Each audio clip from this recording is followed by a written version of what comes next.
জয় শ্রীকৃষ্ণ বন্ধুরা, ঈশ্বর ভক্তি চ্যানেলে আপনাদের সকলকে স্বাগত জানাই।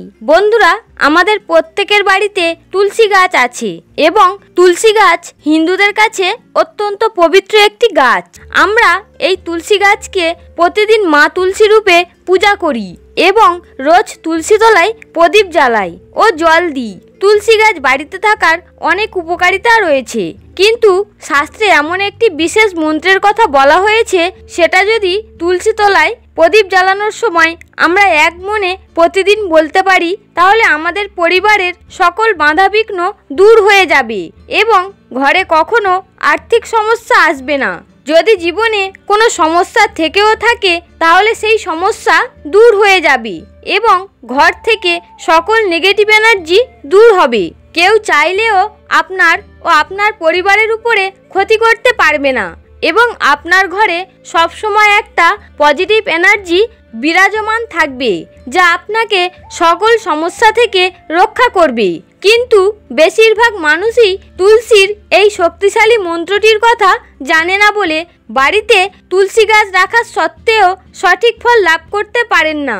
তাই আমি আজ এই ভিডিওতে মা তুলসী পূজার একটি অত্যন্ত শক্তিশালী মন্ত্রকে নিয়ে এসেছি, যা যদি কেউ টানা 7 দিনও পাঠ করতে পারে, তাহলে সে হাতে নাতে ফল পাবে। তাহলে চলুন দেরি না করে জেনে নেওয়া যাক যে কি সেই শক্তিশালী মন্ত্রটি, যেটি আপনাদের তুলসী তলায় সন্ধ্যা পুজো দেওয়ার সময় এক মনে 3 বার বলা উচিত। ভিডিওটি শুরু করার আগে আপনারা যারা এই চ্যানেলে নতুন, তারা অবশ্যই চ্যানেলটি সাবস্ক্রাইব করে নেবেন এবং বেল বাটনে প্রেস করবেন এই রকম আরও অনেক নতুন নতুন ভিডিও দেখার জন্য। ভিডিওটি দেখে যদি ভালো লাগে তাহলে অবশ্যই একটি লাইক করবেন এবং সবাইকে শেয়ার করবেন, যাতে তারাও ভিডিওটি দেখে উপকৃত হতে পারে এবং কমেন্টে জয় শ্রীকৃষ্ণ লিখতে ভুলবেন না। এবার চলুন ভিডিওটি শুরু করা যাক। বন্ধুরা, এই বিশেষ মন্ত্রটি বলার আগে আপনাদের তুলসী গাছ সম্পর্কে কিছু জিনিস বলতে চাই, যা আমাদের প্রত্যেকের জানা অত্যন্ত জরুরি এবং তাহলেই আপনার মন্ত্র সঠিকভাবে কাজে আসবে। বন্ধুরা, শাস্ত্রে উল্লেখ আছে যে মা তুলসী হলেন নারায়ণের স্ত্রী এবং এই তুলসী গাছ বাড়িতে থাকলে অনেক উপকার হয়।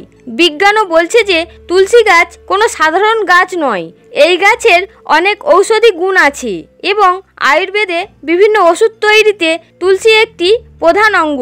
শাস্ত্রে উল্লেখ আছে যে যদি কার্তিক মাসের অমাবস্যা তিথিতে তুলসী পাতা দিয়ে নারায়ণ পূজা করা হয়, তাহলে সেই গৃহে শ্রীহরি বাস করেন এবং জীবনের সকল পাপ নষ্ট হয়ে যায়। তুলসী গাছ এমন একটি গাছ যা দিনরাত অর্থাৎ 24 ঘন্টা অক্সিজেন সরবরাহ করে এবং যার ফলে তুলসী গাছ বায়ু বিশুদ্ধ রাখে ও চারিদিকে সকল নেগেটিভ এনার্জিকে দূর করে পজিটিভ এনার্জি সৃষ্টি করে। পণ্ডিতেরা বলেছেন, যে বাড়িতে তুলসী গাছ থাকে সে বাড়িতে দুঃখ কষ্ট বিরাজ করে না, সব সময় সেই বাড়িতে সুখ স্বাচ্ছন্দ্য বজায় থাকে এবং কোনো বিপদ সেই গৃহস্থে পৌঁছাতে পারে না। এমনকি এটাও বলা হয়েছে যে তুলসী গন্ধযুক্ত বায়ু বাড়ির যে দিকে প্রবাহিত হয় সেই দিক পবিত্র হয়ে যায়। যে বাড়িতে অসংখ্য তুলসী গাছ থাকে এবং তার নিত্য সেবা হয়, সেই বাড়িতে দেবতা বসবাস করে এবং বাড়ি তীর্থে পরিণত হয়। শাস্ত্রে বলা হয়েছে যে নর্মদা ও গোদাবরী নদীর স্নানের ন্যায় পুণ্য লাভ হয় যদি তুলসীর সংসর্গে থাকা যায়।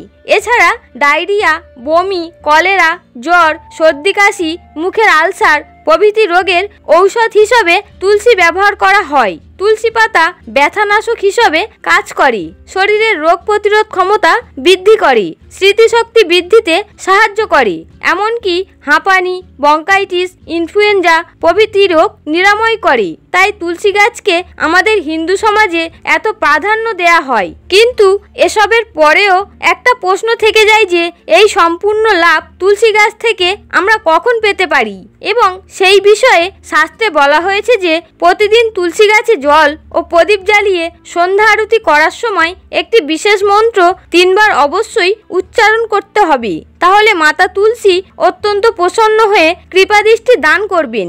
এবার চলুন জেনে নিই যে কি সেই শক্তিশালী মন্ত্রটি, যেটি অবশ্যই আমাদের তুলসী তলায় প্রণাম করে উচ্চারণ করা উচিত।